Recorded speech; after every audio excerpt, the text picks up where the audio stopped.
Assalamualaikum warahmatullahi wabarakatuh. Selamat pagi, salam sejahtera bagi kita semua. Om Swastiastu, Namo Buddhaya, salam kebajikan.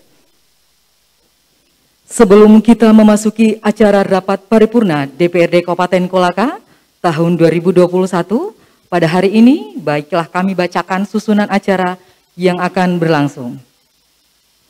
Pertama, pembukaan oleh pimpinan DPRD Kabupaten Kolaka. Kedua, menyanyikan lagu kebangsaan Indonesia Raya. Ketiga, sambutan Bupati Kolaka dalam rangka peringatan Hari Ulang Tahun ke-76 Kemerdekaan Republik Indonesia tahun 2021. Keempat, mengikuti acara pusat untuk mendengarkan pidato kenegaraan Presiden Republik Indonesia Bapak Insinyur Haji Joko Widodo dalam sidang bersama Dewan Perwakilan Daerah Republik Indonesia dan Dewan Perwakilan Rakyat Republik Indonesia di ruang Gedung Nusantara, MPR, DPR, dan DPD. Kelima, pembacaan doa oleh Kepala Kantor Kementerian Agama Kabupaten Kolaka. Keenam, penutup. Hadirin yang kami muliakan, menyanyikan bersama lagu kebangsaan Indonesia Raya. Hadirin dimohon berdiri.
Hadirin disilakan duduk kembali.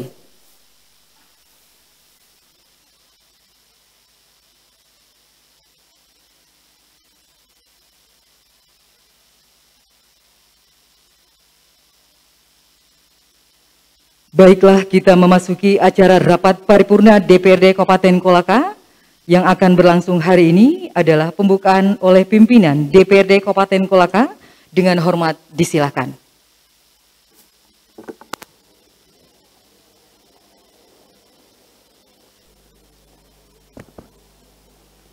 Baik, bismillahirrahmanirrahim.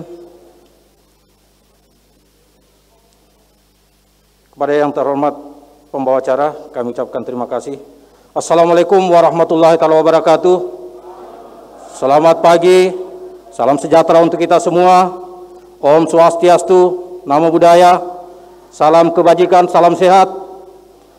Yang terhormat Bapak Bupati Kolaka, yang terhormat Wakil Ketua dan rekan-rekan anggota DPRD Kabupaten Kolaka, yang terhormat Forum Koordinasi Pimpinan Daerah Kabupaten Kolaka, hadir di tengah-tengah kita Pak Kajari, yang mewakili Pak Dandim,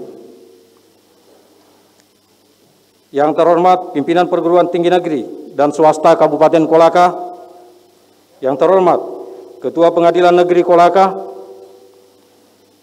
yang terhormat Ketua Pengadilan Agama Kolaka,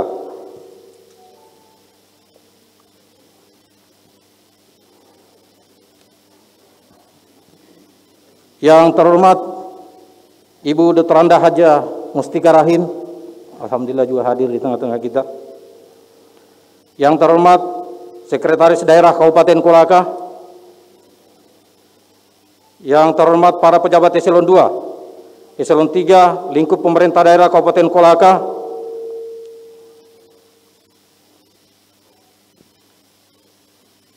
yang terhormat para pejabat sipil TNI Polri, yang terhormat Ketua dan Komisioner Bawaslu Kabupaten Kolaka, yang terhormat Legiun Veteran Republik Indonesia juga hadir di tengah-tengah kita, yang terhormat Kepala Rutan Kabupaten Kolaka, yang terhormat Kepala BNN Kabupaten Kolaka, yang terhormat Danpom juga hadir di tengah kita, yang terhormat dan Pos Angkatan Laut, yang terhormat pimpinan BUMN, BUMD, dan BUMD Kabupaten Kolaka, yang terhormat pimpinan Parpol, Ketua Organisasi Kemasyarakatan, tokoh masyarakat, tokoh pemuda, tokoh perempuan, insan pers, tamu undangan yang kami hormati. Dengan senantiasa kita panjatkan puji dan syukur kehadirat Allah Subhanahu wa taala, Tuhan yang Maha Kuasa, karena atas rahmat dan karunia-Nya pada hari ini kita masih dalam keadaan sehat walafiat, walaupun sampai dengan sekarang kita masih dalam kondisi waspada dengan pandemi COVID-19. Namun tetap kita dapat bersama-sama hadir pada rapat paripurna DPRD Kabupaten Kolaka dalam rangka mendengarkan pidato kenegaraan Presiden Republik Indonesia, Bapak Insinyur Haji Joko Widodo. Pada sidang bersama DPR RI dan DPD RI di ruang sidang paripurna Gedung Nusantara MPR, DPR, DPD RI melalui siaran televisi Jakarta. Rapat paripurna tahun ini kita laksanakan dengan sesederhana karena dibatasi dengan kondisi yang tidak memungkinkan untuk berkumpul dengan banyak orang, disebabkan karena kita masih dilanda wabah pandemi COVID-19. Untuk itu, kita tetap selalu mengutamakan protokol kesehatan dengan mencuci tangan, menjaga jarak, dan memakai masker untuk memutus mata rantai penularan COVID-19.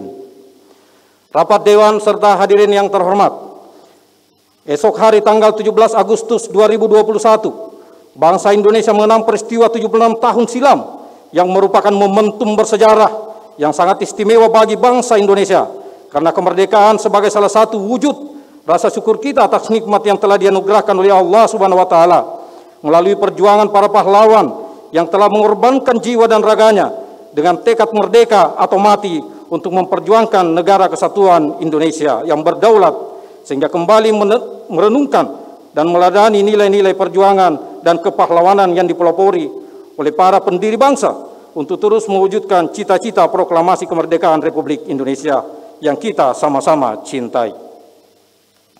Alhamdulillah, sampai saat ini kita senantiasa selalu dirahmati dan diridhoi oleh Allah Subhanahu wa taala, sehingga keadaan daerah Wonua Mekonga Kabupaten Kolaka yang sama-sama kita cintai dan kita banggakan dalam keadaan yang semakin aman, tentram, dan penuh kedamaian.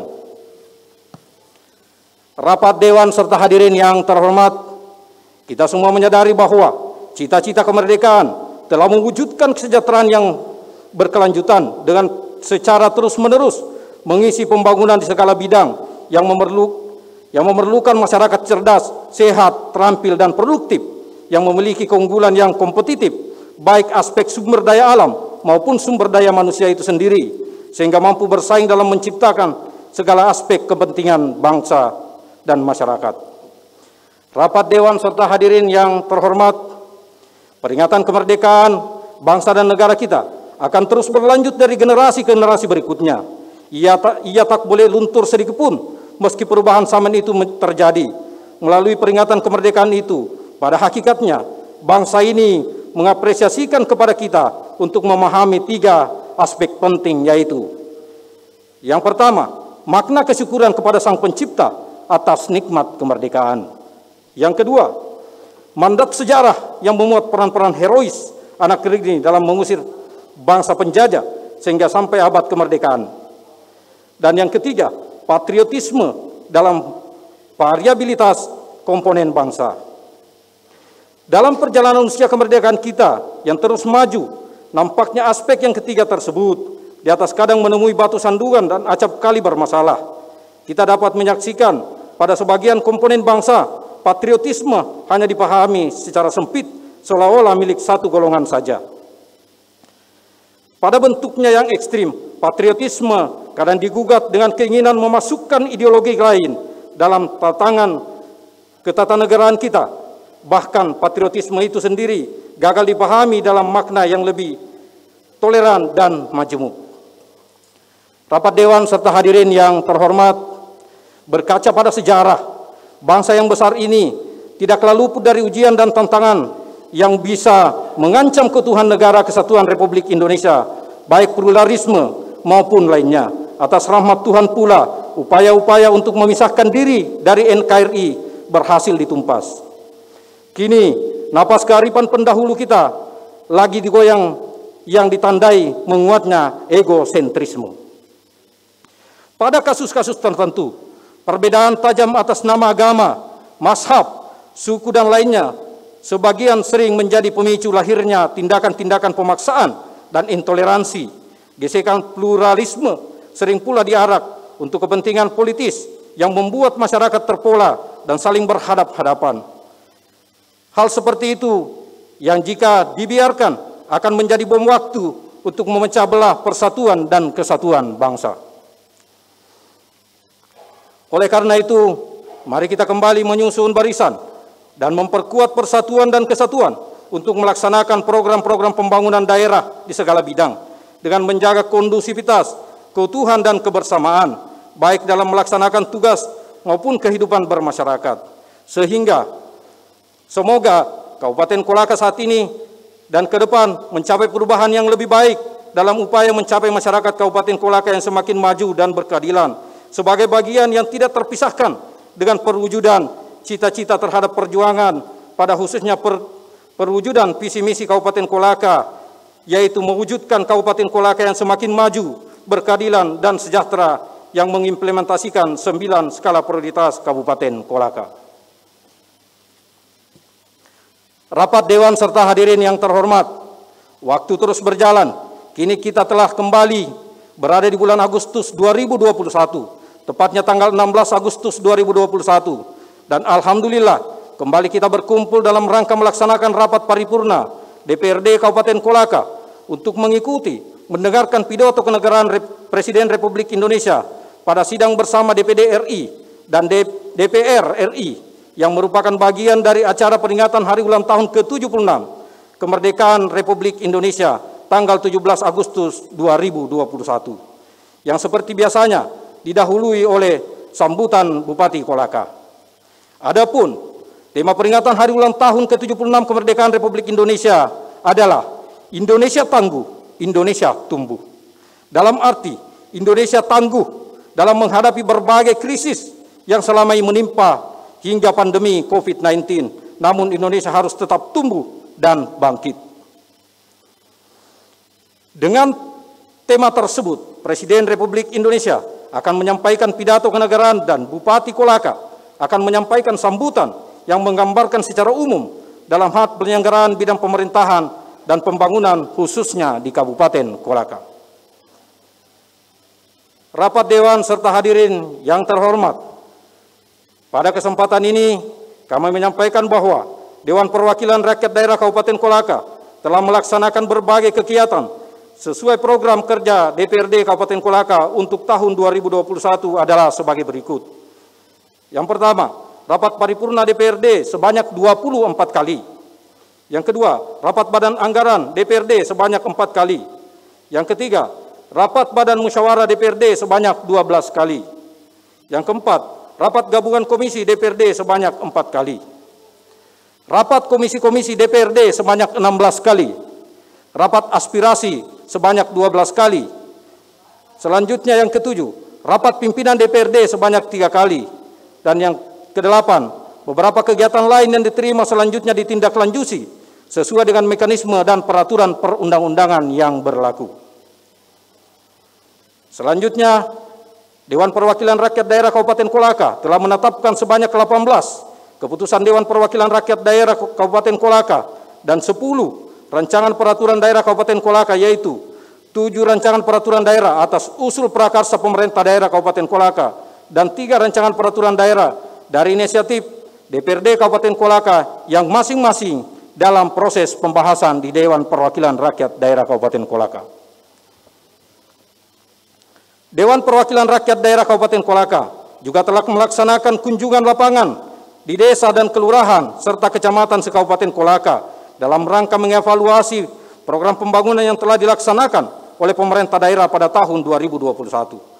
Pembahasan raperda serta kunjungan lapangan dalam rangka memfasilitasi aspirasi masyarakat atau permasalahan-permasalahan yang terjadi di tengah-tengah masyarakat dan telah melaksanakan dengan pendapat instansi terkait serta mengikuti pendidikan dan pelatihan dalam rangka peningkatan sumber daya manusia dan kapasitas anggota DPRD.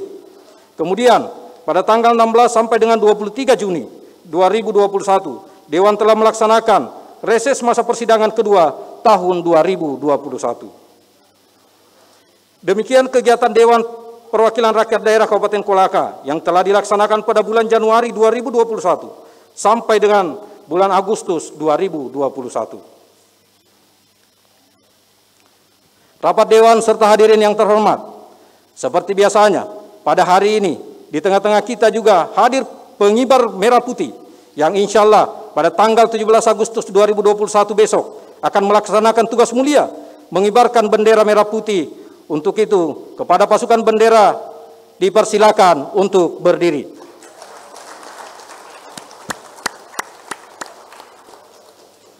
Baik, terima kasih. Luar biasa. Silakan duduk kembali.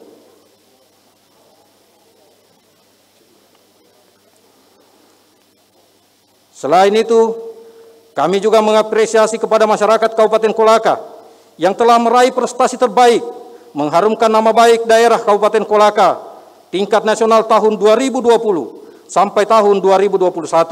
Adapun prestasi yang telah diraih diantaranya adalah yang pertama, juara 3 besar pada ajang Anugerah Pesona Indonesia tingkat nasional 2020, destinasi unik sungai terpendek Tamborasi dari Dinas Pariwisata Kabupaten Kolaka. Ini luar biasa ini, juara nasional ketiga.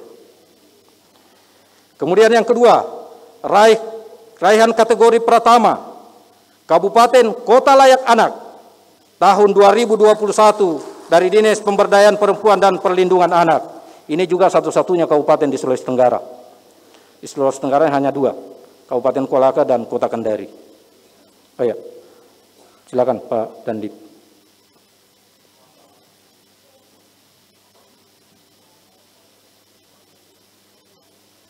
Ya, Pak Kapolres.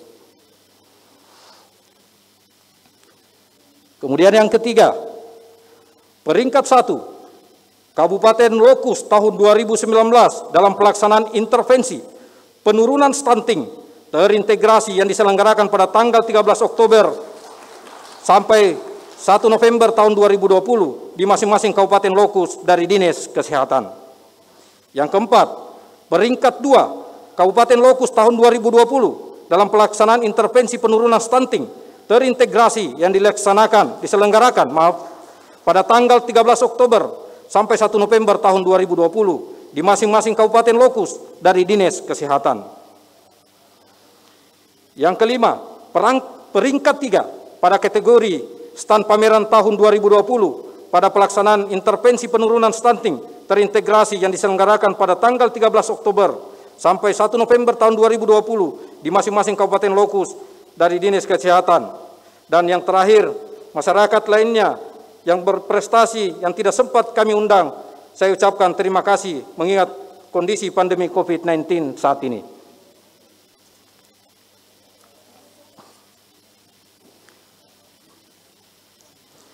Rapat Dewan serta hadirin yang terhormat, dengan mengucap Bismillahirrahmanirrahim, pada hari ini, tanggal 16 Agustus 2021, pukul 9.31 waktu Indonesia bagian tengah, rapat paripurna Dewan Perwakilan Rakyat Daerah Kabupaten Kolaka tahun 2021 dengan acara pokok mendengarkan pidato Bupati Kolaka dan mengikuti pidato kenegaraan Bapak Presiden Republik Indonesia Insinyur Haji Joko Widodo dalam rangka peringatan hari ulang tahun ke-76 kemerdekaan Republik Indonesia tanggal 17 Agustus 2021 dinyatakan dibuka dan terbuka untuk umum.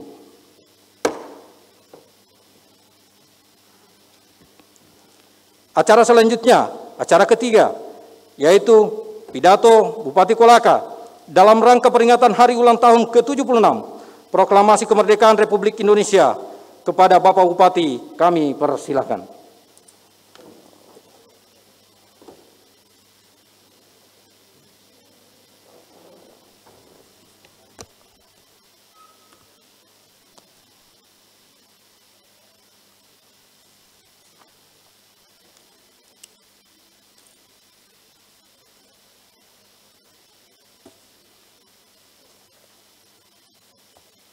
Bismillahirrahmanirrahim. Assalamualaikum warahmatullahi wabarakatuh. Selamat pagi, salam sejahtera untuk kita semuanya. Om Swastiastu.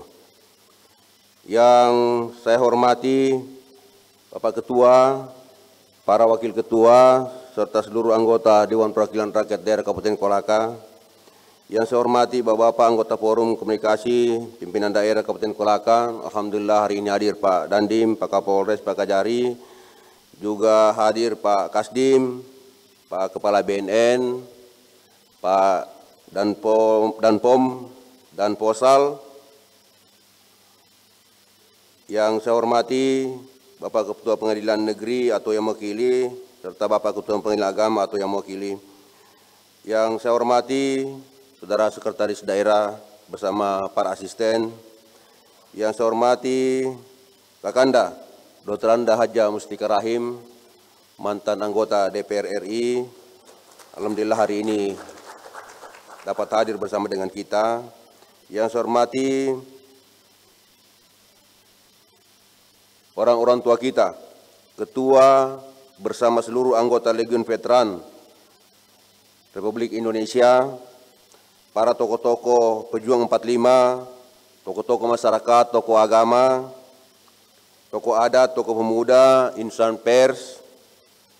Yang saya hormati para peningkit pratama, pejabat administrator, pejabat pengawas, lingkup pemerintah daerah Kabupaten Kolaka. Yang saya hormati para mantan pejabat tinggi lingkup pemerintah daerah Kabupaten Kolaka. Yang saya hormati pimpinan instansi vertikal yang sempat hadir, dan yang saya cintai, saya banggakan anak-anakku sekalian, para pengedar bendera merah putih yang insya Allah besok akan melaksanakan tugas bersama para juara-juara yang mohon maaf tidak dapat saya sebutkan satu persatu. Hadirin undangan yang insya Allah seluruhnya dirahmati oleh Allah Subhanahu wa Ta'ala. Teriring rasa syukur kehadirat Allah Subhanahu wa Ta'ala. Alhamdulillah atas rahmat dan ridhonya. Pada hari ini, meskipun masih dalam situasi pandemi COVID-19, kita dapat menghadiri rapat paripurna istimewa Dewan Perwakilan Rakyat Daerah Kabupaten Kolaka dalam rangka mendengarkan pidato kenegaraan Presiden Republik Indonesia di depan sidang bersama DPR Republik Indonesia dan DPD Republik Indonesia dalam rangka hari ulang tahun kemerdekaan ke-75 Republik Indonesia tahun 2021. Peringatan hari ulang tahun proklamasi kemerdekaan merupakan salah satu bentuk bakti kita kepada bangsa sebagai pengingat peristiwa monumental bangsa Indonesia untuk merdeka terbebas dari belenggu penjajahan.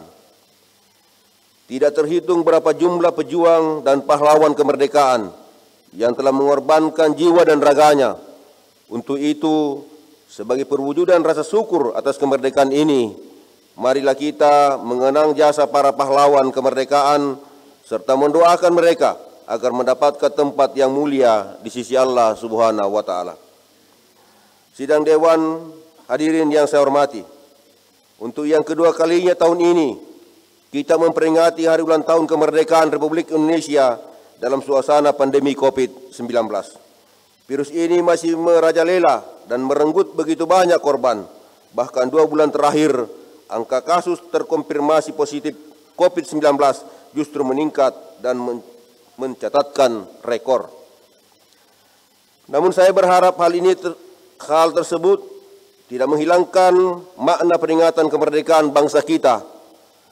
Kita percaya bahwa di balik ini semua pasti ada hikmah yang tersirat yang harus kita perjuangkan demi meraih kemerdekaan baru dalam bentuk yang lain, yaitu sehat fisik dan rohani. Kita bisa melihat pandemi ini dari kacamata positif. Contohnya penggunaan internet.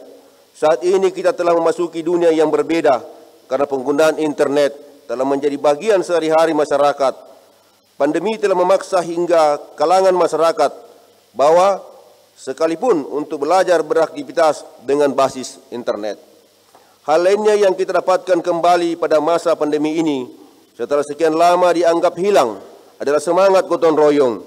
Jika ada di antara warga yang terkena COVID-19 dan harus melakukan isolasi mandiri, maka para tetangga akan bergotong royong membantu memenuhi kebutuhan hidupnya. Ternyata pandemi ini telah mempersatukan kita kembali. Karena itu, inilah saatnya kita menikmati kemerdekaan dengan cara berbeda.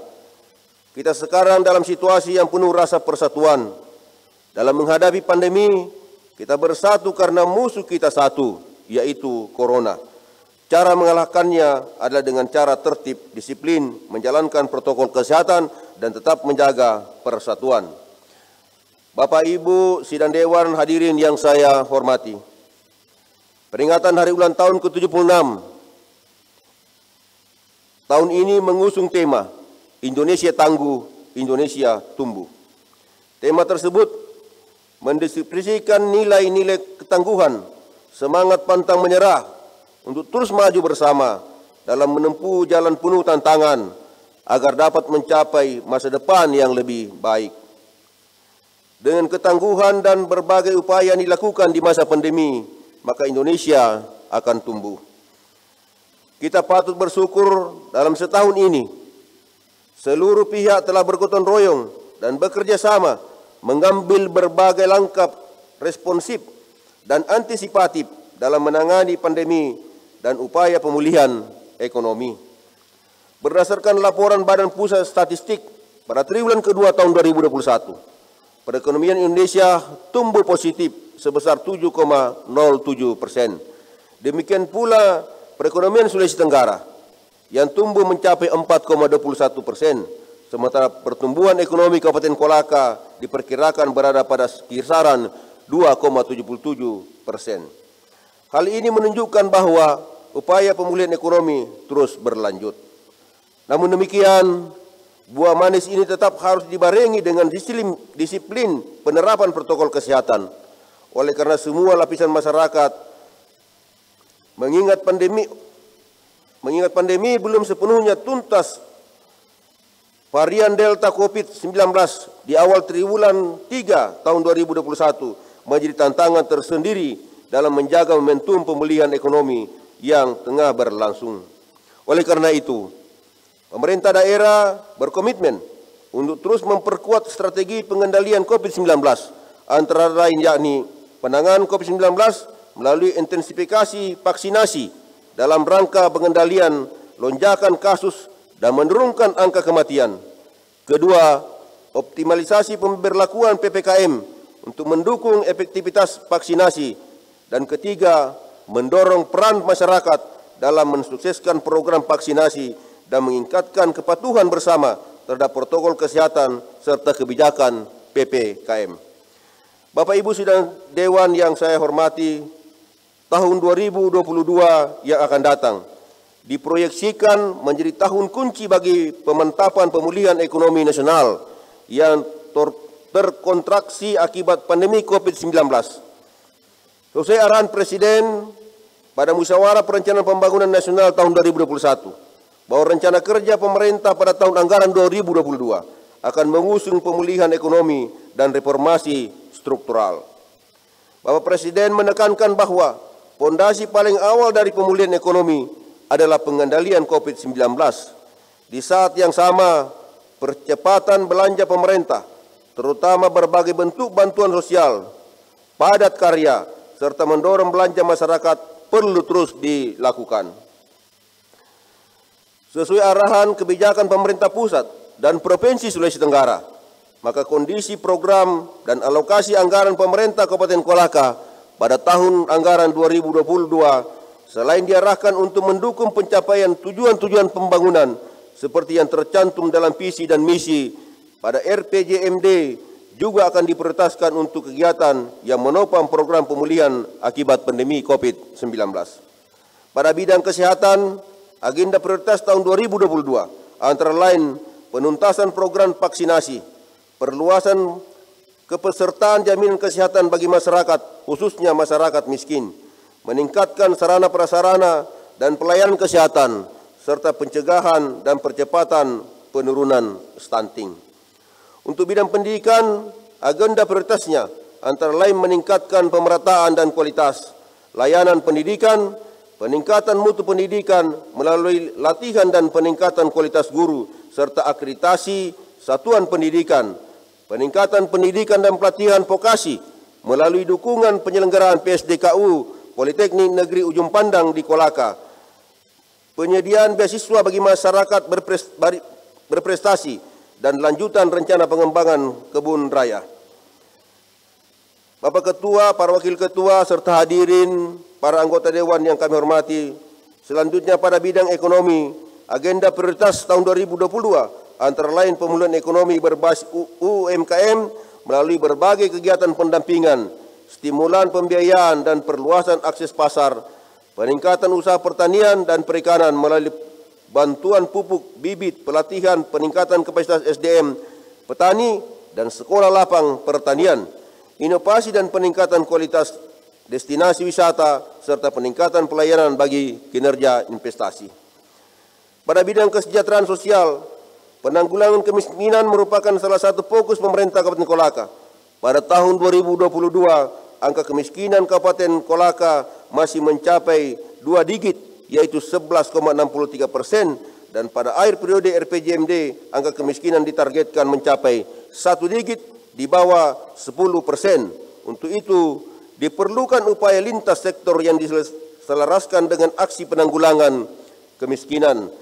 Pemerintah pusat dan pemerintah provinsi beberapa agenda prioritas dalam aksi penanganan kemiskinan antara lain validasi data terpadu kesejahteraan sosial dengan memanfaatkan teknologi informasi untuk memastikan by name, by address penduduk miskin yang berhak mendapatkan bantuan dari pemerintah.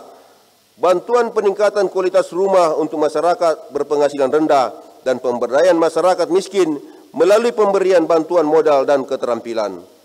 Untuk di bidang infrastruktur, agenda prioritas tahun 2022 antara lain penguatan infrastruktur untuk mendukung pengembangan ekonomi dan pelayanan melalui peningkatan kualitas infrastruktur jalan, peningkatan konektivitas wilayah yang menghubungkan sentra-sentra produksi, peningkatan infrastruktur pertanian untuk kemudahan distribusi dan peningkatan produktivitas pertanian, dan peningkatan cakupan pelayanan air bersih melalui peningkatan kapasitas PDAM Kabupaten Kolaka. Berbagai agenda prioritas di atas insya Allah dapat kita wujudkan dengan dukungan seluruh stakeholder yang ada di Kabupaten Kolaka. Untuk itu, pada kesempatan ini, saya mengajak kita semua untuk bersama-sama mewujudkan agenda prioritas daerah tersebut melalui sinergi dan koordinasi yang baik.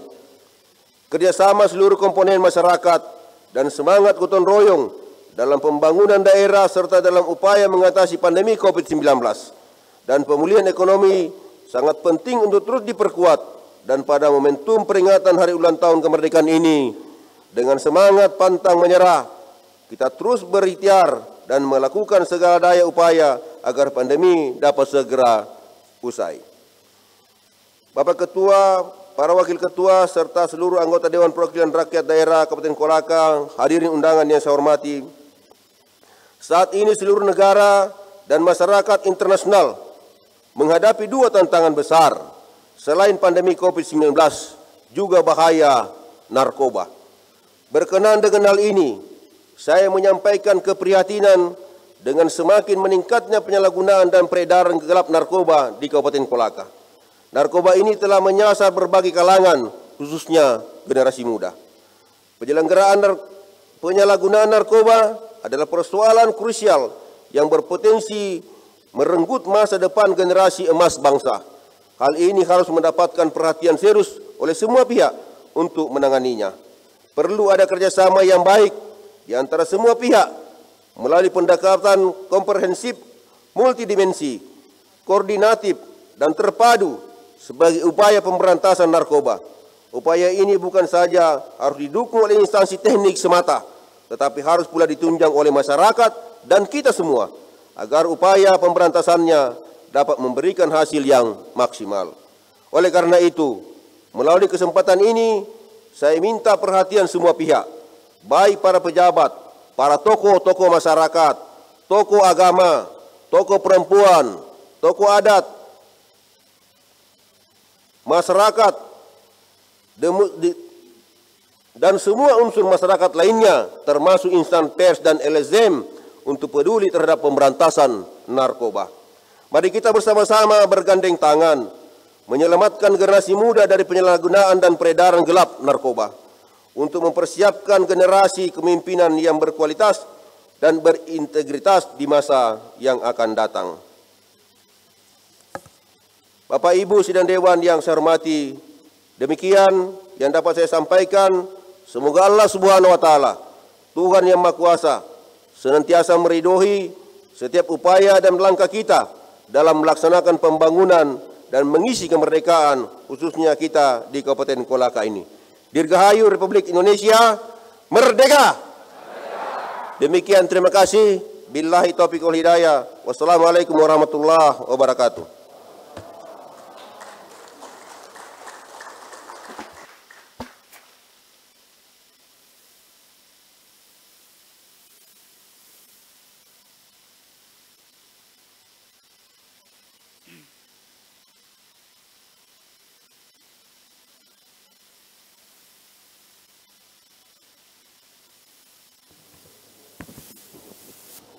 Kepada Bapak Bupati Kolaka, kami ucapkan terima kasih.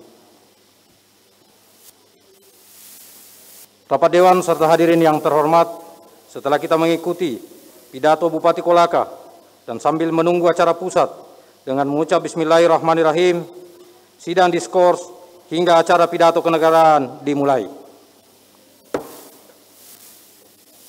Untuk memandu acara, selanjutnya saya serahkan kepada pembawa acara. Dalam acara istirahat, dimohon kiranya para hadirin tidak meninggalkan tempat. Sebelum mengikuti acara pidato Presiden Republik Indonesia melalui siaran televisi, kami mohon kiranya para hadirin untuk mengikuti acara yang akan berlangsung pada rapat paripurna Dewan Perwakilan Rakyat Republik Indonesia dapat kita lihat di layar televisi yang tersedia.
melaksanakan tugas konstitusional, MPR telah menerima sejumlah aspirasi masyarakat dan daerah tentang pelaksanaan Undang-Undang Dasar Negara Republik Indonesia tahun 1945.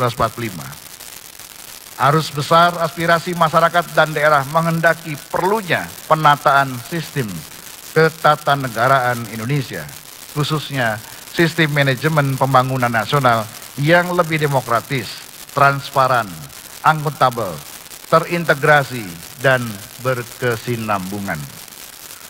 Berbagai pandangan masyarakat yang menyatakan bahwa visi yang sama dalam rencana pembangunan nasional dan daerah, baik dalam jangka pendek, jangka menengah, maupun jangka panjang, sangat diperlukan. Agar orientasi pembangunan nasional lebih fokus pada upaya pencapaian tujuan negara, sebagaimana termaktub dalam pembukaan Undang-Undang Dasar Negara Republik Indonesia tahun 1945.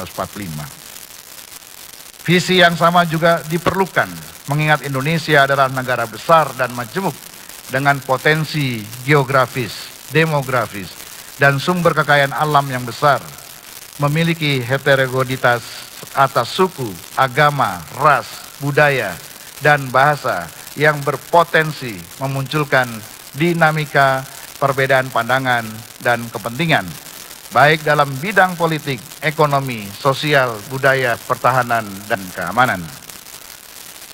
Atas tindak lanjut dari rekomendasi MPR periode 2009-2014 dan MPR periode 2014-2019, hasil kajian MPR periode 2019-2024 menyatakan bahwa perlunya pokok-pokok haluan negara atau PPHN yang bersifat filosofis dan arahan dalam pembangunan nasional untuk memastikan keberlangsungan visi dan misi negara sebagaimana termaktub dalam pembukaan Undang-Undang Dasar Negara Republik Indonesia tahun 1945.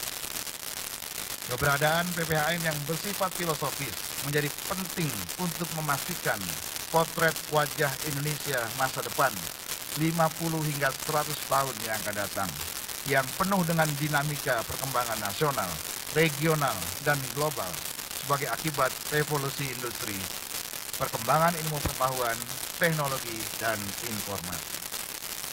Keberadaan PPHN yang bersifat arahan dipastikan tidak akan mengurangi kewenangan pemerintah untuk menyusun cetak biru pembangunan nasional, baik dalam bentuk rencana jangka panjang maupun rencana pembangunan jangka menengah.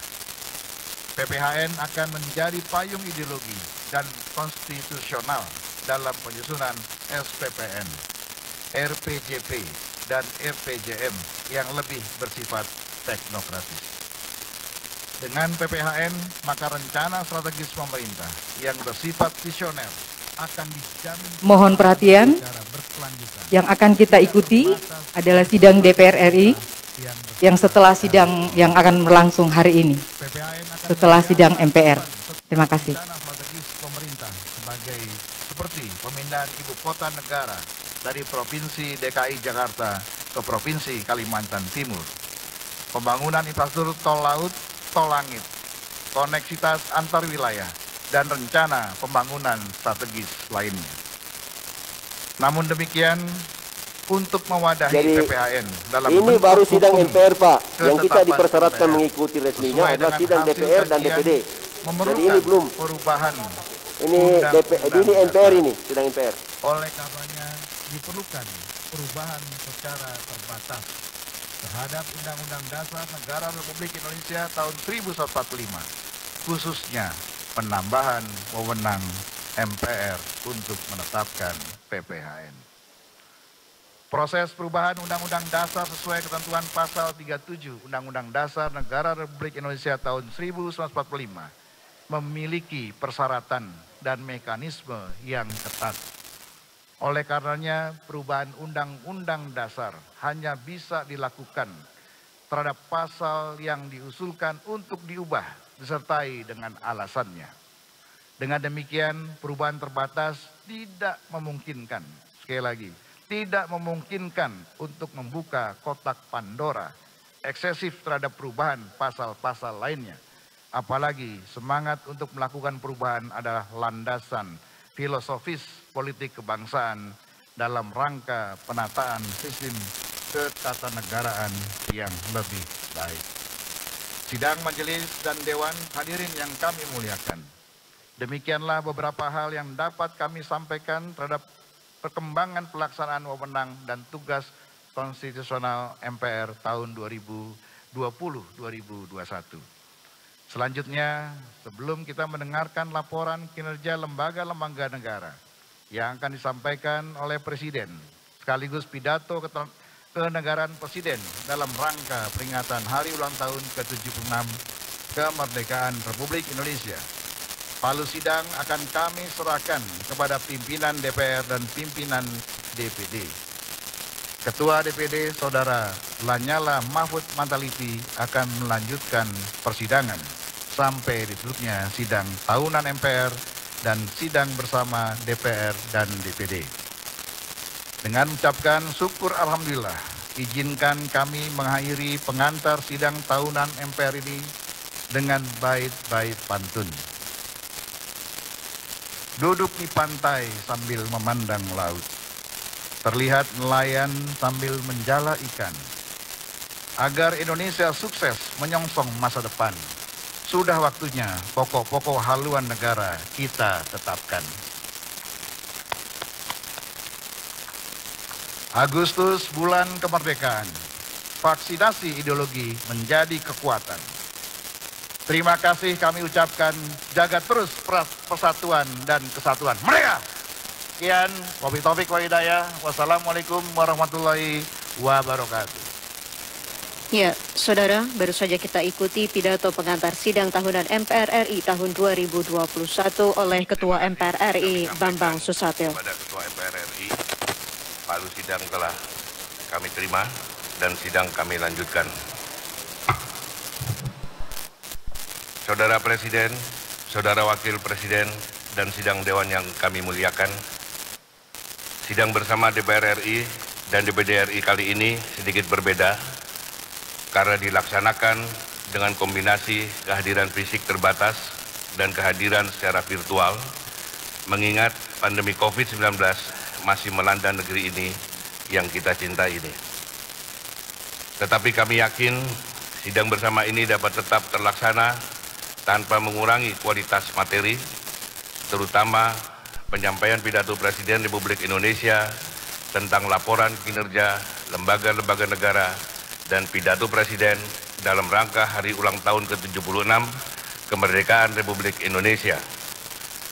Mewakili DPD RI dan DPR RI, kami mengucapkan selamat memperingati Hari Ulang Tahun ke-76 Kemerdekaan Republik Indonesia. Dirgahayu Indonesia. Semoga bangsa Indonesia senantiasa mendapat rahmat dan karunia dari Allah Subhanahu wa Ta'ala, Tuhan yang Maha Esa.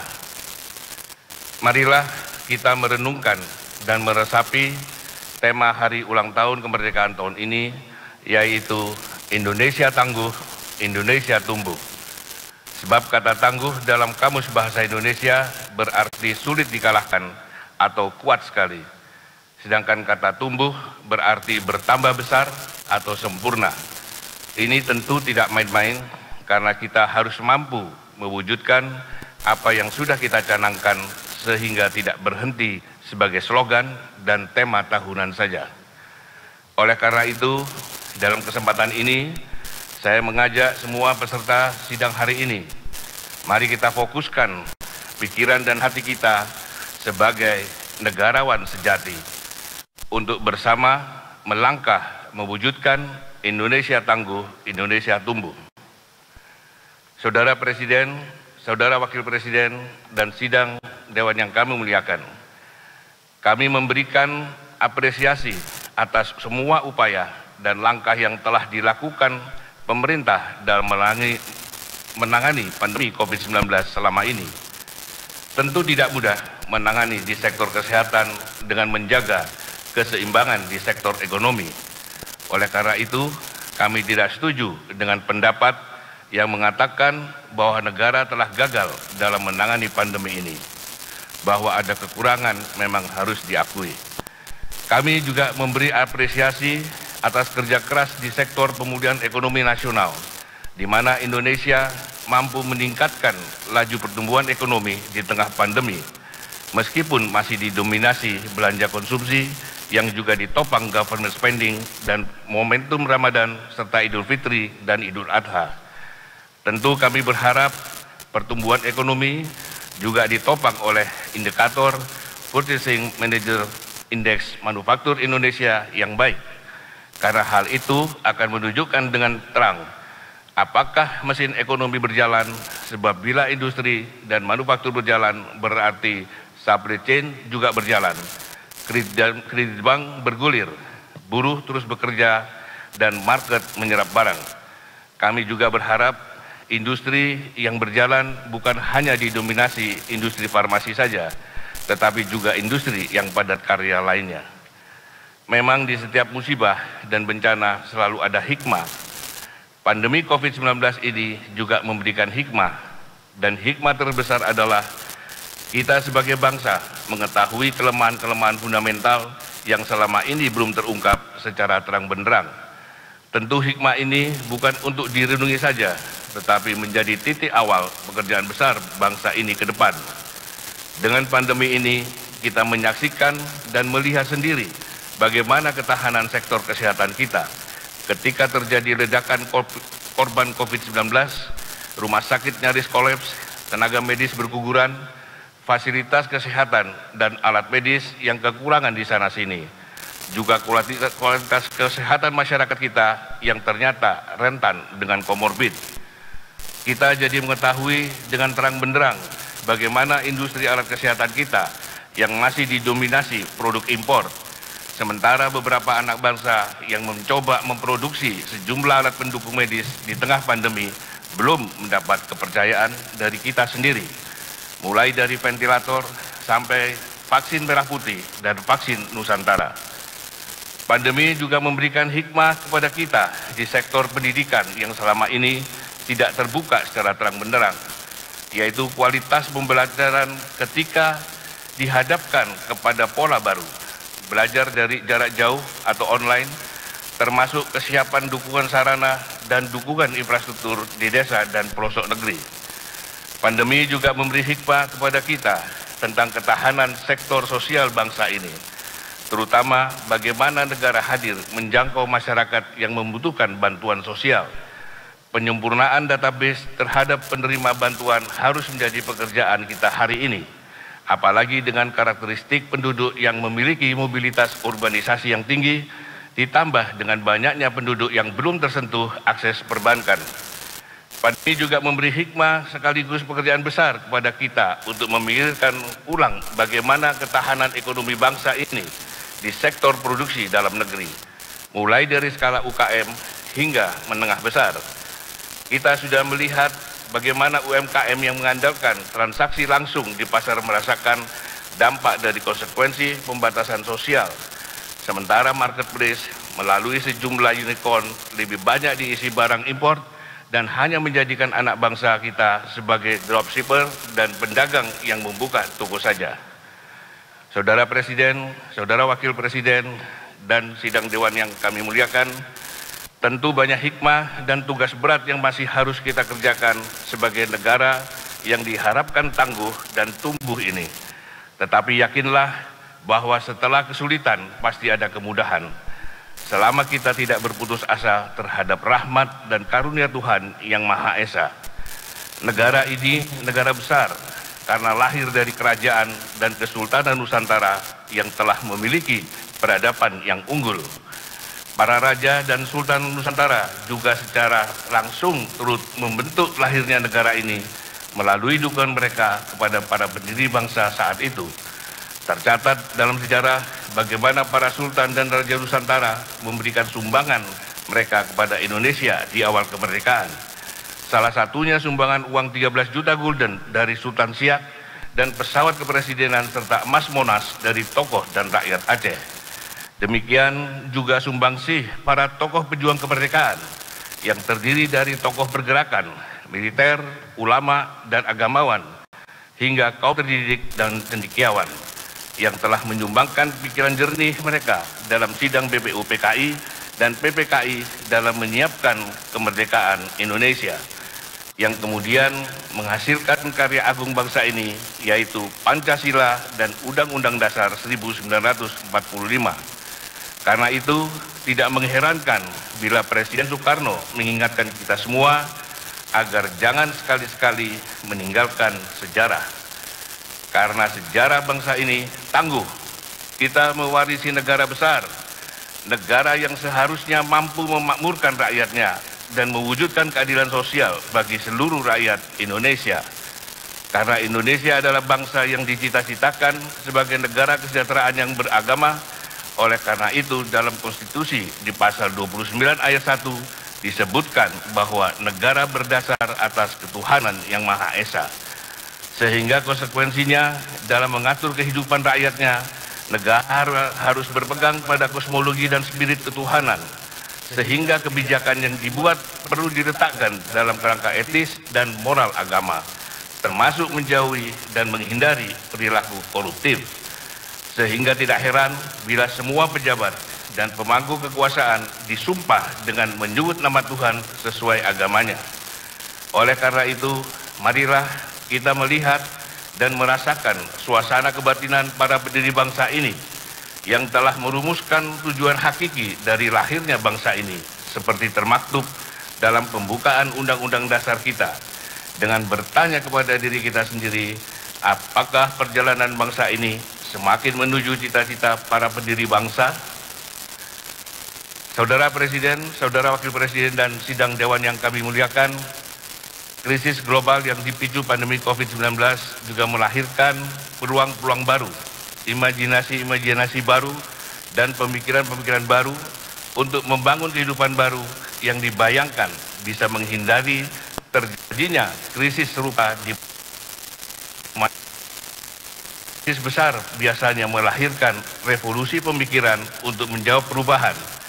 Dan setiap negara yang memasuki transisi menuju era baru sering ditandai dengan perubahan konstitusi, seperti dilakukan Indonesia di tahun 1999 hingga 2002 silam, ketika Indonesia menuju sistem politik yang diharapkan lebih demokratis. Hari ini sudah 19 tahun sejak amandemen konstitusi dilakukan oleh bangsa ini, dan sekarang kita pun menuju dan akan memasuki era baru pasca pandemi COVID-19 yang diikuti dengan era disruptif di hampir semua lini. Dunia dengan tatanan baru perlu dijawab dengan kesiapan kita secara fundamental, dengan menentukan arah kemandirian dan kedaulatan bangsa sebagai bagian kesiapan kita menyongsong perubahan global dan tata dunia baru. Apalagi ada ancaman bencana di depan mata, yaitu perubahan iklim global. Maka sangat penting bagi kita sebagai bangsa yang besar dan tangguh memiliki arah kebijakan yang kita sepakati bersama antara eksekutif dan legislatif. Oleh karena itu, DPD RI mendukung adanya pokok-pokok haluan negara atau PPHN dalam konstitusi kita. Karena melalui PPHN kita harus mampu merumuskan kedaulatan energi, kemandirian pangan, ketahanan sektor kesehatan, sosial, ekonomi, dan pertahanan keamanan bangsa yang besar ini, termasuk kesejahteraan dan kemakmuran daerah di seluruh Indonesia. Kita harus memastikan energi baru terbarukan menjadi prioritas, termasuk keberanian kita sebagai bangsa besar untuk memanfaatkan nuklir sebagai pembangkit energi yang relatif lebih murah. Kemandirian pangan mutlak harus menjadi solusi yang harus kita wujudkan dengan bonus iklim negara tropis yang berada di lintasan khatulistiwa dengan sumber daya hutan, daratan, dan laut yang melimpah. Karena ancaman perang masa depan adalah perebutan sumber daya pangan dan air bersih. Oleh karena itu, negara harus memastikan industri-industri hulu yang dulu dibangun di era Orde Lama dan Orde Baru tidak boleh dibiarkan mati hanya karena sudah tidak efisien lagi dibanding impor. Justru sebaliknya, harus kita restorasi. Karena sebagai negara yang besar dan tangguh, kita mutlak memiliki heavy industry di sektor-sektor strategis, terutama untuk mewujudkan kemandirian pangan. Sehingga kita juga harus melakukan koreksi atas kebijakan perekonomian nasional yang tertuang di dalam pasal 33 Undang-Undang Dasar 1945, di mana kita sadar atau tidak, sejak amandemen konstitusi yang lalu, dengan dalih efisiensi, maka cabang-cabang produksi yang penting bagi negara dan yang menguasai hajat hidup orang banyak telah kita serahkan kepada pasar. Padahal Bapak Koperasi kita, Muhammad Hatta, telah meletakkan kerangka besar perekonomian nasional dengan pendekatan koperasi yang harus dimaknai sebagai cara atau sarana untuk berhimpun dengan tujuan untuk memiliki secara bersama-sama alat industri atau sarana produksi. Sehingga para anggota koperasi sama persis dengan para pemegang saham di rantai bursa. Bedanya jika pemegang saham di rantai bursa bisa siapapun termasuk orang asing, maka koperasi hanya dimiliki oleh warga negara Indonesia. Oleh karena itu, pemerintah harus kita dukung untuk bersama-sama menemukan peta jalan menuju kesiapan kita sebagai bangsa yang tangguh dalam menyongsong era perubahan global atau tata dunia baru yang tidak lama lagi akan terjadi. Setiap negara pasti berjuang untuk melindungi dan memastikan kepentingan rakyat dan warga negaranya terjamin. Dan kami percaya Presiden Joko Widodo dan Wakil Presiden Kiai Haji Ma'ruf Amin mempunyai niat untuk itu. Dan DPD RI tidak akan berhenti menyuarakan kepentingan rakyat di daerah yang kami dapat dari seluruh penjuru tanah air, dari Sabang sampai Merauke, dari Miangas sampai Rote. Karena kami ingin mewujudkan Indonesia tangguh dan Indonesia tumbuh dengan mengusung slogan DPD RI, dari daerah untuk Indonesia. Saudara Presiden, Saudara Wakil Presiden, dan sidang Dewan yang kami muliakan, sampailah kita pada puncak agenda sidang tahunan MPR RI dan sidang bersama ini, dan kita akan mendengarkan pidato kenegaraan Presiden Republik Indonesia. Kepada Saudara Presiden, kami persilahkan. Kita ikuti pidato pengantar oleh Ketua DPD RI Lanyala Mataliti, dan selanjutnya kita akan ikuti bersama dan simak pidato Presiden Republik Indonesia Insinyur Joko Widodo.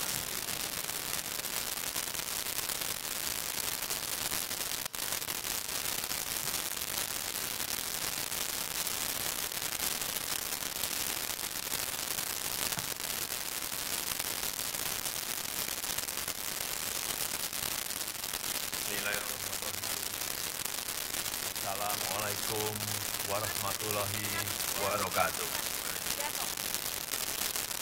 Selamat pagi, salam sejahtera bagi kita semuanya. Om Swastiastu.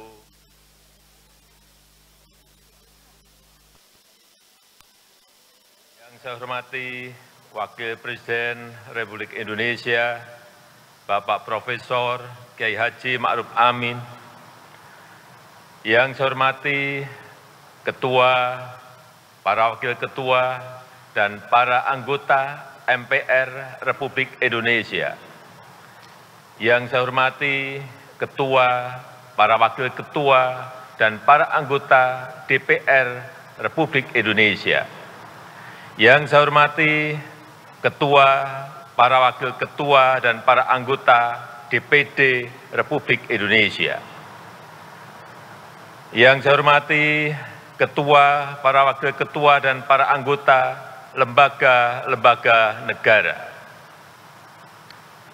Yang saya hormati Ibu Hajah Megawati Soekarno Putri, Presiden Republik Indonesia kelima.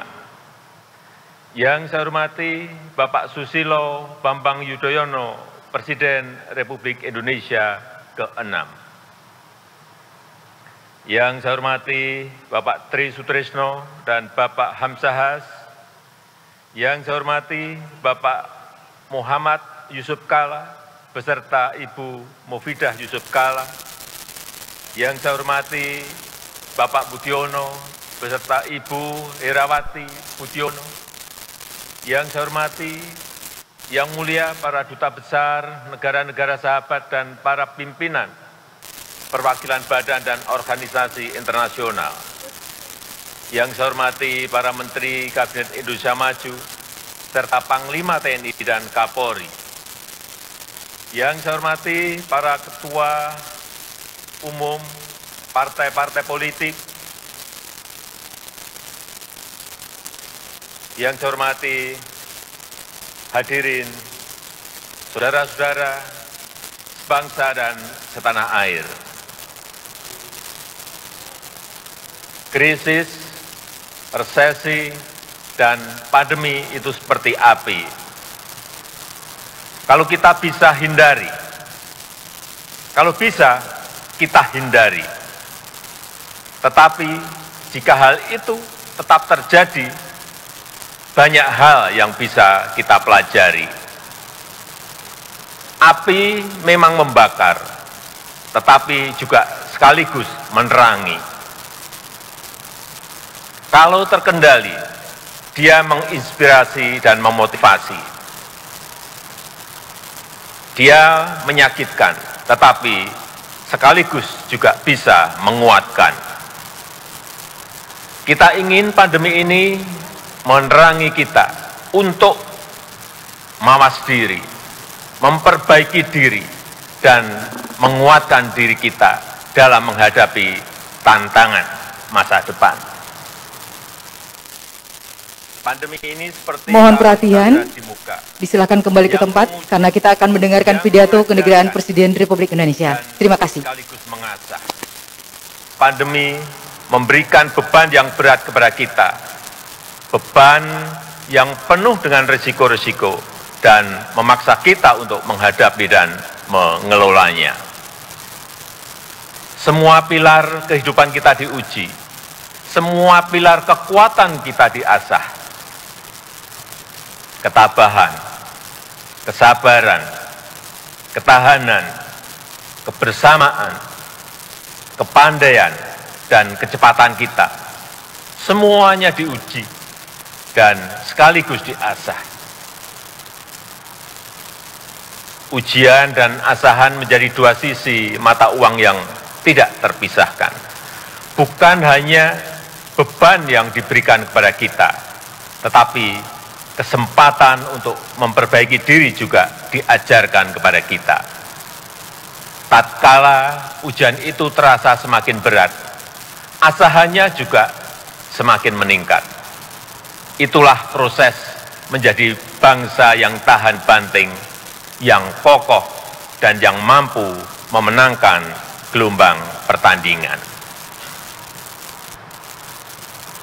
Bapak, Ibu, dan saudara-saudara bangsa dan setanah air. Perjalanan sejarah bangsa Indonesia telah melalui etapa-etapa ujian yang berat. Alhamdulillah, kita berhasil melampauinya. Kemerdekaan Republik Indonesia bukan diperoleh dari pemberian ataupun hadiah, tetapi kita rebut melalui perjuangan di semua medan. Perang rakyat, perang gerilya, dan diplomasi di semua lini dikerahkan, dan buahnya membuat Indonesia sebagai bangsa yang merdeka. Resesi dan krisis yang datang bertubi-tubi dalam perjalanan setelah Indonesia merdeka juga berhasil kita lampaui. Setiap ujian memperkokoh fondasi sosial, fondasi politik, dan fondasi ekonomi bangsa Indonesia. Setiap etapa memberikan pembelajaran dan sekaligus juga membawa perbaikan dalam kehidupan kita. Pandemi COVID-19 telah memacu kita untuk berubah, mengembangkan cara-cara baru, meninggalkan kebiasaan-kebiasaan lama yang tidak relevan, dan menerobos ketidakmungkinan. Kita dipaksa untuk membangun normalitas baru dan melakukan hal-hal yang dianggap tabu selama ini.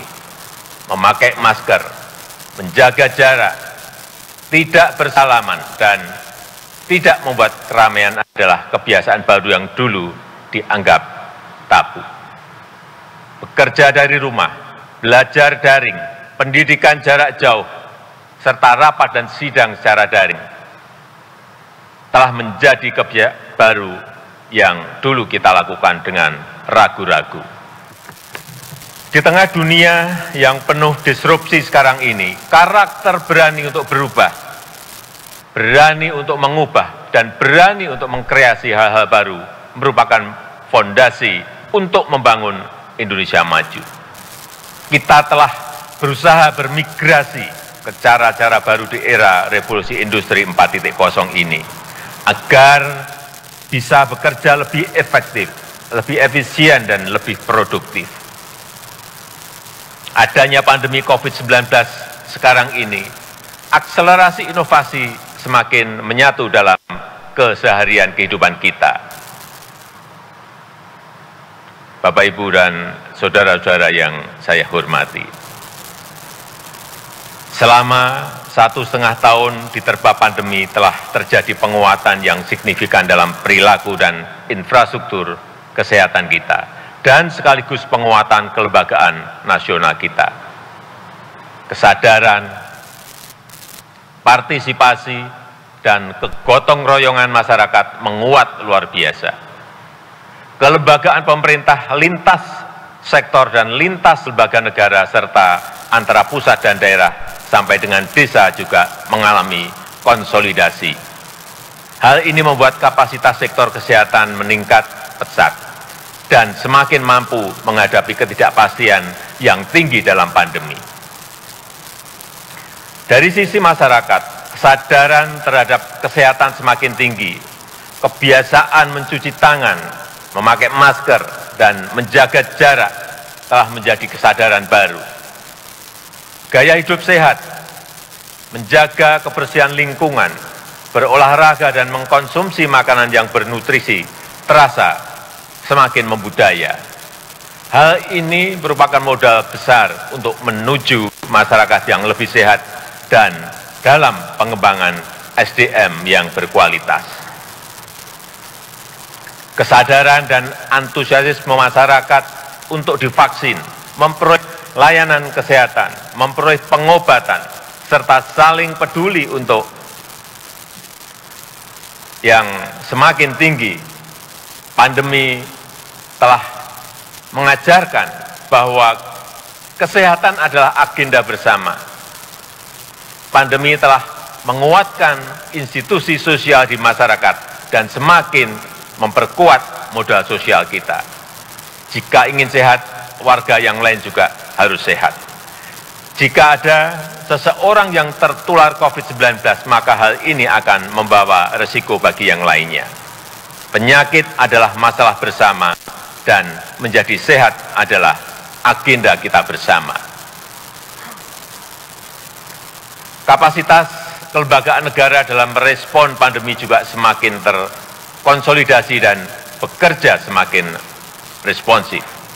Kita tahu bahwa pandemi harus ditangani secara cepat dan terkonsolidasi dengan merujuk kepada data, ilmu pengetahuan, dan teknologi.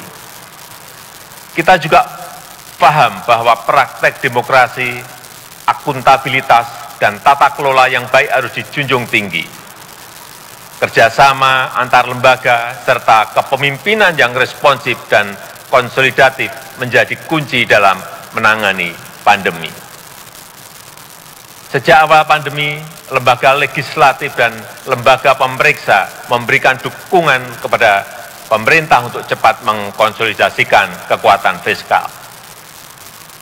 TNI, Polri, dan birokrasi dari tingkat nasional sampai ke tingkat desa terus bahu-membahu dalam melakukan pendisiplinan protokol kesehatan 3T, termasuk vaksinasi dan penyiapan fasilitas isolasi terpusat. Hampir semua Forkompinda bergerak terpadu dalam mengatasi permasalahan kesehatan dan perekonomian. Manajemen lapangan dalam testing, tracing, dan treatment, serta vaksinasi telah mengasah kepemimpinan di semua level pemerintahan. Saya yakin kapasitas respon kita dalam menghadapi ketidakpastian di bidang kesehatan dan di bidang-bidang lain juga semakin baik dan semakin kokoh.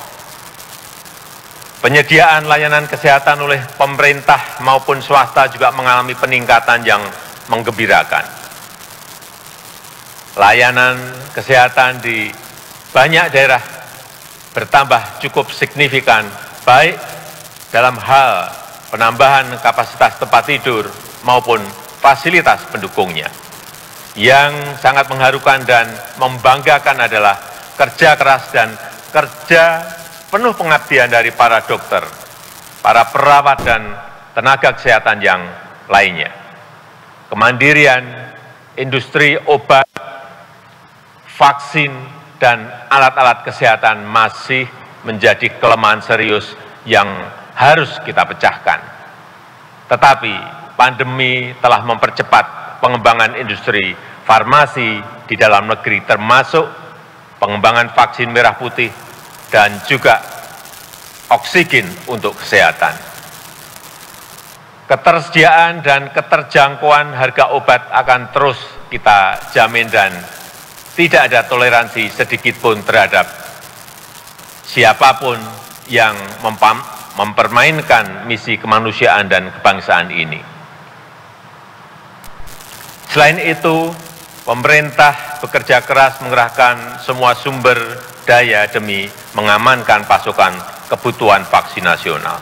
Namun, pada saat yang sama, Indonesia juga terus memperjuangkan kesetaraan akses terhadap vaksin untuk semua bangsa.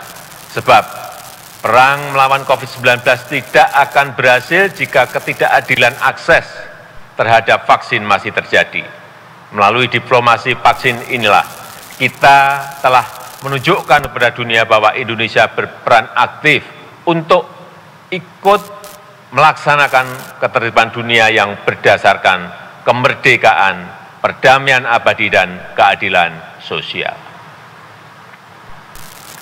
Bapak, Ibu, dan saudara-saudara yang saya muliakan, walaupun kita sangat berkonsentrasi dalam menangani permasalahan kesehatan, tetapi perhatian terhadap agenda-agenda besar menuju Indonesia maju tidak berkurang sedikit pun. Pengembangan SDM berkualitas tetap menjadi prioritas. Penyelesaian pembangunan infrastruktur yang memudahkan logistik untuk membangun dari pinggiran dan mempersatukan Indonesia terus diupayakan. Reformasi struktural dalam rangka memperkuat pembangunan ekonomi yang inklusif dan berkelanjutan tetap menjadi agenda utama. Pandemi telah mengajarkan kepada kita untuk mencari titik keseimbangan antara gas dan rem, keseimbangan antara kepentingan kesehatan dan kepentingan perekonomian. Dalam mengambil keputusan, pemerintah harus terus merujuk pada data, serta kepada ilmu pengetahuan dan teknologi terbaru. Pemerintah harus tanggap terhadap perubahan keadaan dari hari ke hari secara cermat. Tujuan dan arah kebijakan tetap dipegang secara konsisten, tetapi strategi dan manajemen lapangan harus dinamis, menyesuaikan permasalahan dan tantangan. Pengetatan dan pelonggaran mobilitas masyarakat misalnya harus dilakukan paling lama setiap minggu dengan merujuk pada data-data terkini.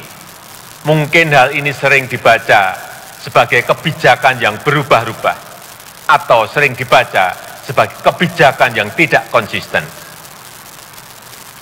Justru itulah yang harus kita lakukan untuk menemukan kombinasi terbaik antara kepentingan kesehatan dan kepentingan perekonomian masyarakat.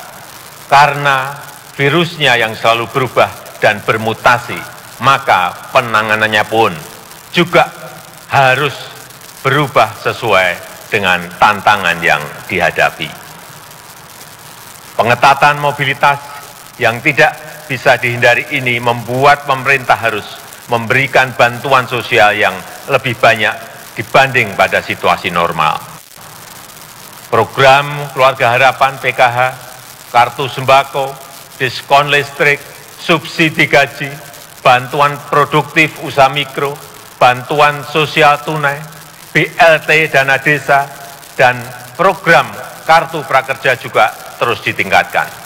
Subsidi kuota internet untuk daerah-daerah PPKM juga semaksimal mungkin diberikan kepada tenaga kependidikan, murid, mahasiswa, guru, dan dosen. Yang lebih utama dan merupakan solusi perekonomian yang berkelanjutan, pemerintah memastikan agar masyarakat bisa memperoleh pekerjaan yang layak dan mendongkrak perekonomian nasional. Pandemi memang telah banyak menghambat laju pertumbuhan ekonomi, tetapi pandemi tidak boleh menghambat proses reformasi struktural perekonomian kita. Struktur ekonomi kita yang selama ini lebih dari 55%-nya dikontribusikan oleh konsumsi rumah tangga, harus terus kita alihkan menjadi lebih produktif dengan mendorong hilirisasi, mendorong investasi, dan mendorong ekspor. Fokus pemerintah adalah menciptakan sebanyak mungkin lapangan kerja baru yang berkualitas. Implementasi Undang-Undang Cipta Kerja terus kita percepat. Minggu yang lalu, pemerintah telah meluncurkan OSS, Online Single Submission, yang sangat mempermudah semua level dan jenis usaha, apalagi bagi jenis-jenis usaha yang berisiko rendah. Urusan perizinan, pengurusan insentif, dan pajak bisa dilakukan jauh lebih cepat, lebih transparan, dan lebih mudah. Kesempatan ini harus dimanfaatkan oleh pelaku UMKM untuk mengembangkan usahanya. Pada periode Januari sampai Juni 2021, realisasi investasi Indonesia tidak termasuk sektor hulu migas dan jasa keuangan sedikitnya 442,8 triliun rupiah, dengan rincian 51,5% di luar Jawa dan 48,5% di Jawa. Investasi ini menyerap lebih dari 620.000 tenaga kerja Indonesia. Penambahan investasi di bulan-bulan depan kita harapkan bisa memenuhi target 900 triliun rupiah, serta menciptakan lapangan kerja baru dan menggerakkan perekonomian secara signifikan.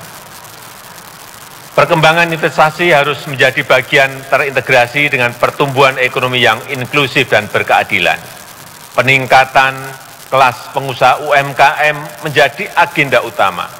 Berbagai kemudahan disiapkan untuk menumbuhkan UMKM, termasuk kemitraan strategis dengan perusahaan besar, agar cepat masuk dalam rantai pasok global. Hal ini diharapkan dapat meningkatkan daya saing produk UMKM serta meningkatkan pemerataan dan kemandirian ekonomi masyarakat. Ekosistem investasi dan kolaborasi di dunia usaha ini juga dimaksudkan untuk memperkuat perkembangan ekonomi berbasis inovasi dan teknologi, khususnya ke arah ekonomi hijau, green economy, dan ekonomi biru, blue economy yang berkelanjutan. Perkembangan sektor pangan terus kita upayakan untuk membangun kemandirian pangan, transformasi menuju energi baru terbarukan, serta akselerasi ekonomi berbasis teknologi hijau akan menjadi perubahan penting dalam ekonomi kita. Konsolidasi kekuatan riset nasional terus diupayakan agar sejalan dengan agenda pembangunan nasional. Sinergi dunia pendidikan dengan industri dan pengembangan kewirausahaan terus dipercepat melalui program Merdeka Belajar. Hal ini diharapkan mengakselerasi kualitas SDM nasional sekaligus meningkatkan daya saing industri dan produk dalam negeri. Perluasan akses pasar bagi produk-produk dalam negeri menjadi perhatian serius pemerintah. Program Bangga Buatan Indonesia terus kita gencarkan sembari meningkatkan daya saing produk lokal dalam kompetisi global. Pemerintah terus mendorong pengembangan ekosistem ekonomi digital untuk meningkatkan produktivitas masyarakat. Digitalisasi UMKM yang masuk ke aplikasi perdagangan elektronik, e-commerce, dan lokapasar jumlahnya terus bertambah.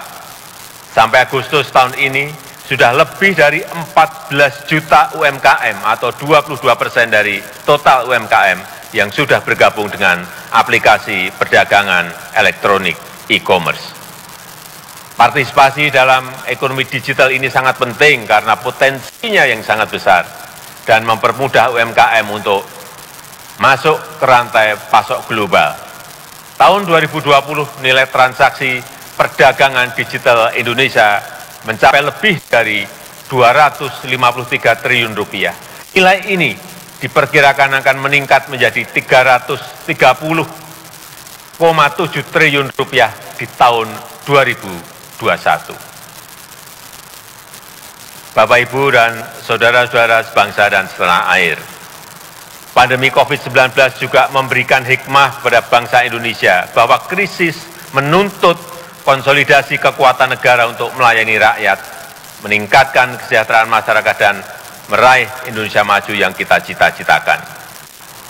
Dukungan semua pihak, utamanya lembaga-lembaga negara, menempati posisi sentral.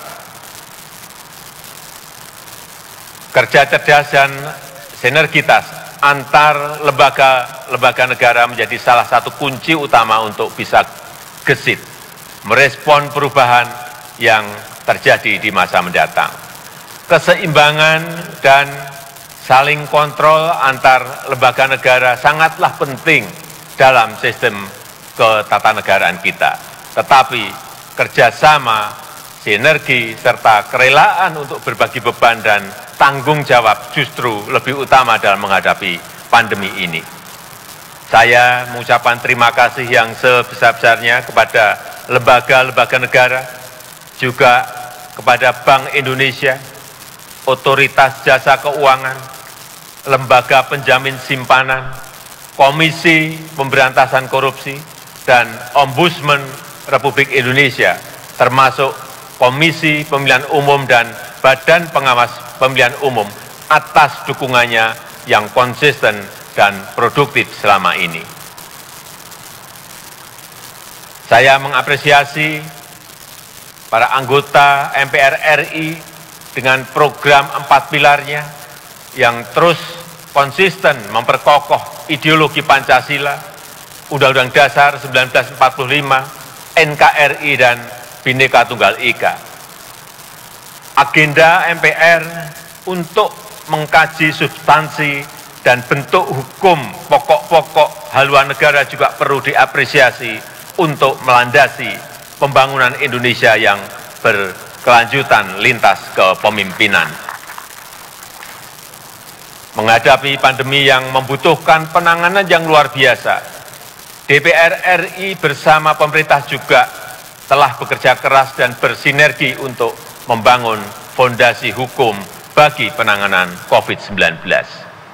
Selain penanganan masalah kesehatan, DPR bersama pemerintah berhasil menyelesaikan Undang-Undang Cipta Kerja yang merupakan Omnibus Law pertama di Indonesia yang menjadi pilar utama reformasi struktural di negara kita. Selain itu, dengan berbagai macam inovasi, DPR terus melakukan penjaringan aspirasi masyarakat dan menjalankan pengawasan terhadap pelaksanaan program-program pemerintah.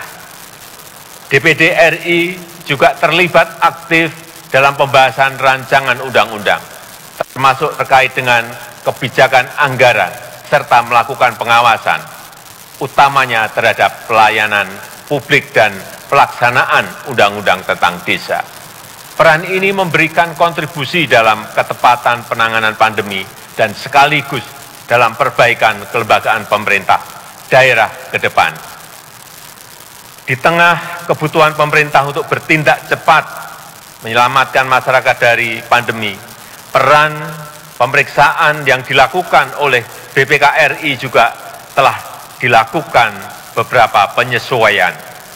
Situasi pandemi bukan situasi normal dan tidak bisa diperiksa dengan standar situasi normal. Yang utama adalah menyelamatkan rakyat. Menyelamatkan rakyat adalah hukum tertinggi dalam bernegara. Inovasi BPK untuk mewujudkan akuntabilitas untuk semua di negara kita patut untuk dihargai.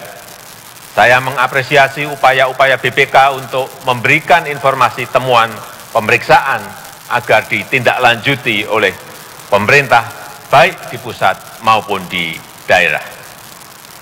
Walaupun di era pandemi, kecepatan kerja dalam pelayanan peradilan juga tidak bisa ditunda, bahkan harus dipercepat. Proses administrasi dan persidangan perkara di Mahkamah Agung secara elektronik telah mampu mempercepat penanganan perkara. Bahkan dengan adanya aplikasi peradilan elektronik e-court telah mempermudah dan meningkatkan jumlah perkara yang dibawa ke pengadilan. Demikian pula halnya dengan Mahkamah Konstitusi yang juga menggelar persidangan melalui daring. Munculnya banyak permohonan keadilan yang terkait dengan undang-undang dan juga perkara pilkada telah membuat MK mampu menyelesaikan perkara tepat waktu. Keberadaan sistem peradilan berbasis elektronik telah memfasilitasi terselenggaranya layanan publik secara cepat, transparan, dan akuntabel. Komisi Yudisial juga harus tetap produktif di era pandemi, baik dalam seleksi calon hakim agung, menangani laporan masyarakat, pemantauan perkara persidangan, serta pelanggaran kode etik hakim. Dengan kerja keras dan inovasi yang dilakukan, KAY telah berhasil meningkatkan kinerjanya di tengah pandemi COVID-19 ini. Bapak, Ibu, dan saudara-saudara sekalian yang saya hormati, pandemi telah mengingatkan kepada kita untuk peduli kepada sesama. Penyakit yang diderita oleh seseorang akan menjadi penyakit bagi semuanya. Penyelesaian pribadi tidak akan pernah menjadi solusi. Penyelesaian bersama menjadi satu-satunya cara. Dengan budaya yang selalu saling peduli dan saling berbagi, masalah yang berat ini bisa lebih mudah diselesaikan. Mari kita pegang teguh nilai-nilai toleransi, Bhinneka Tunggal Ika, gotong royong, dan Pancasila dalam bermasyarakat, berbangsa, dan bernegara. Kita lewati ujian pandemi dan ujian-ujian lain setelah ini dengan usaha yang teguh, disertai dengan doa pengharapan yang tulus. Kita jaga kesehatan kita, disiplin diri dalam protokol kesehatan, serta saling menjaga dan saling membantu. Tidak ada orang yang bisa aman dari ancaman COVID-19 selama masih ada yang menderitanya. Saya menyadari adanya kepenatan, kejenuhan, kelelahan, kesedihan, dan kesusahan selama pandemi COVID-19 ini. Saya juga menyadari begitu banyak kritikan kepada pemerintah, terutama terhadap hal-hal yang belum bisa kita selesaikan. Kritik yang membangun itu sangat penting dan selalu kita jawab dengan pemenuhan tanggung jawab sebagaimana yang diharapkan rakyat. Terima kasih untuk seluruh anak bangsa yang telah menjadi bagian dari warga negara yang aktif dan terus ikut membangun budaya demokrasi. Indonesia tangguh, Indonesia tumbuh, yang menjadi semboyan bulan kemerdekaan pada tahun ini hanya bisa diraih dengan sikap terbuka dan siap berubah menghadapi dunia yang penuh disrupsi. Indonesia tangguh, Indonesia tumbuh hanya bisa dicapai jika kita semua bahu-membahu dan saling bergandeng tangan dalam satu tujuan. Kita harus tangguh dalam menghadapi pandemi dan berbagi ujian yang akan kita hadapi. Dan kita harus terus tumbuh dalam menggapai cita-cita bangsa. Semoga Allah SWT, Tuhan yang Maha Kuasa, senantiasa meridhoi dan mempermudah upaya bangsa Indonesia dalam meraih Indonesia maju yang kita cita-citakan. Dirgahayu Republik Indonesia, Dirgahayu Negeri Pancasila, Merdeka!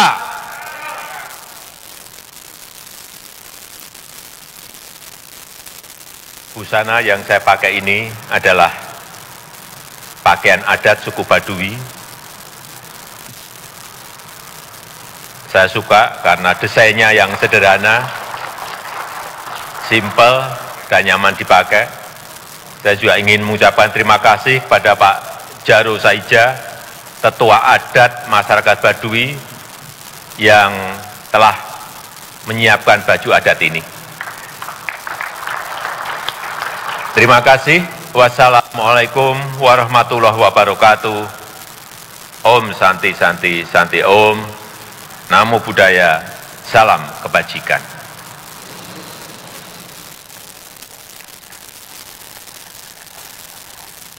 Ya, saudara, baru saja kita ikuti bersama pidato Presiden Republik Indonesia.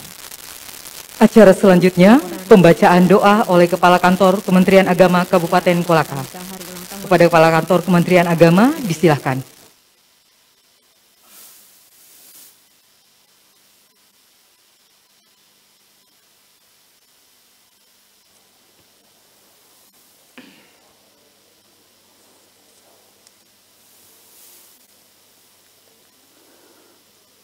Assalamualaikum warahmatullahi wabarakatuh.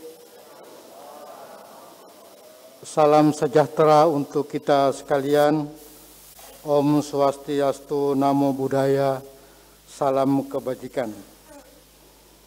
Yang terhormat Bapak Bupati Kolaka, yang kami hormati Ketua DPRD, bersama Wakil Ketua DPRD dan seluruh anggota DPRD Kabupaten Kolaka. Kami hormati Forum Forkopimda Kabupaten Kolaka, Bapak Ibu hadirin yang saya muliakan. Mari kita bersama-sama sejenak menundukkan kepala seraya berdoa kepada Allah Subhanahu wa Ta'ala. Semoga kegiatan kita hari ini mendapatkan ridhanya, dan izinkan saya memandu pembacaan doa ini sesuai tuntunan syariat Islam. Kepada Bapak dan Ibu di luar Islam, dimohon untuk menyesuaikan. Bismillahirrahmanirrahim. Alhamdulillahirabbil alamin. Hamdan syakirin, hamdan na'imin. Hamdan yuafi ni'amahu wa yukafi mazida. Ya Rabbana lakal hamdu kama yanbaghi li jalali wajhikal karim wa azimi sultanik. Allahumma salli wa sallim wa barik ala Sayyidina Muhammadin wa ala alihi wa sahbihi ajma'in. Ya Allah, Tuhan yang Maha Kuasa, di hari yang berberkah ini, kami seluruh bangsa Indonesia bersimpu seraya mempersembahkan puji dan syukur kehadirat-Mu. Engkau Maha Pencipta alam. Engkaulah yang telah membebaskan kami dari belenggu penjajahan, sehingga kami dapat menikmati suasana kemerdekaan. Perkenankan kami pada tahun ini dengan penuh rasa syukur dan sukacita memperingati Hari Proklamasi Kemerdekaan Bangsa Indonesia yang ke-76. Dalam rangkaian ini, ya Allah, Senin tanggal 16 Agustus 2021, dalam suasana syahdu yang penuh keakraban dan kebersamaan, kami mengikuti kegiatan sidang paripurna Dewan Perwakilan Rakyat Kabupaten Kolaka dalam rangka mendengarkan pidato Bupati Kolaka sekaligus pidato kenegaraan Presiden Republik Indonesia. Semoga kegiatan ini senantiasa mendatangkan berkah bagi kami seluruh bangsa Indonesia. Ya Allah, Tuhan yang Maha Bijaksana, dengan semangat proklamasi kemerdekaan yang ke-76 ini, berikanlah ridha-Mu yang tak terputus kepada kami untuk membawa bangsa ini menjadi bangsa yang maju, sejajar dan kompetisi dengan bangsa-bangsa maju lainnya di dunia. Teguhkanlah persatuan dan kesatuan kami, agar kami dapat menapak dengan kokoh, kuat dalam membangun bangsa tercinta ini.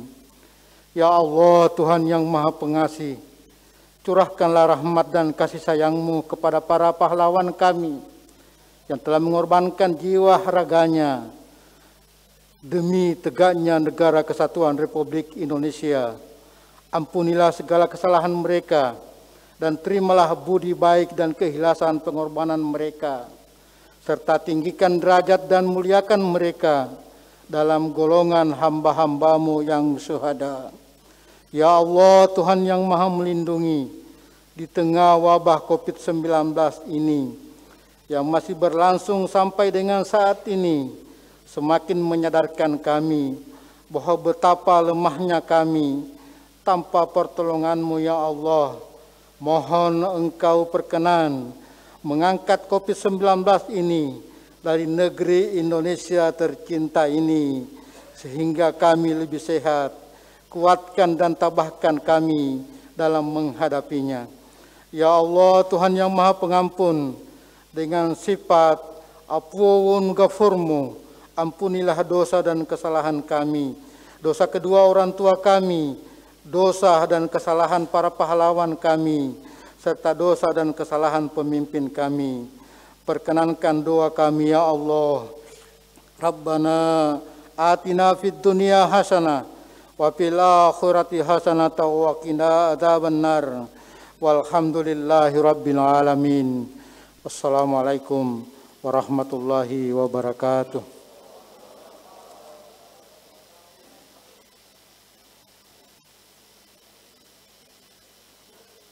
Untuk acara selanjutnya diserahkan kepada pimpinan rapat. Terima kasih.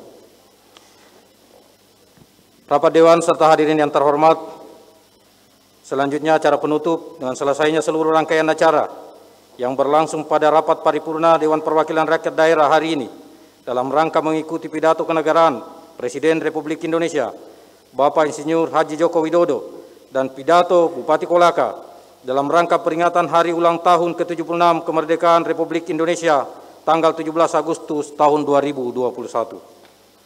Kami atas nama pimpinan Dewan tak lupa menyampaikan ucapan terima kasih atas kehadiran Bapak Ibu yang telah meluangkan waktunya yang sangat berharga dalam memenuhi undangan Dewan yang terhormat. Dan kepada Bapak Bupati Kolaka serta seluruh hadirin undangan, atas nama pimpinan dan anggota Dewan, kami mengucapkan terima kasih atas berkenannya untuk hadir dan Bapak Bupati berkenannya menyampaikan sambutan dalam rapat paripurna Dewan Perwakilan Rakyat Daerah Kabupaten Kolaka tahun 2021. Akhirnya, dengan mengucap Alhamdulillahirabbil alamin, rapat paripurna Dewan Perwakilan Rakyat Daerah Kabupaten Kolaka tahun 2021 pada hari ini, Senin, tanggal 16 Agustus 2021, pukul 10.56 waktu Indonesia bagian tengah, dinyatakan ditutup dengan resmi. Wabillahi taufiq wal hidayah. Wassalamualaikum warahmatullahi wabarakatuh. Om Santi Santi Santi Om. Terima kasih.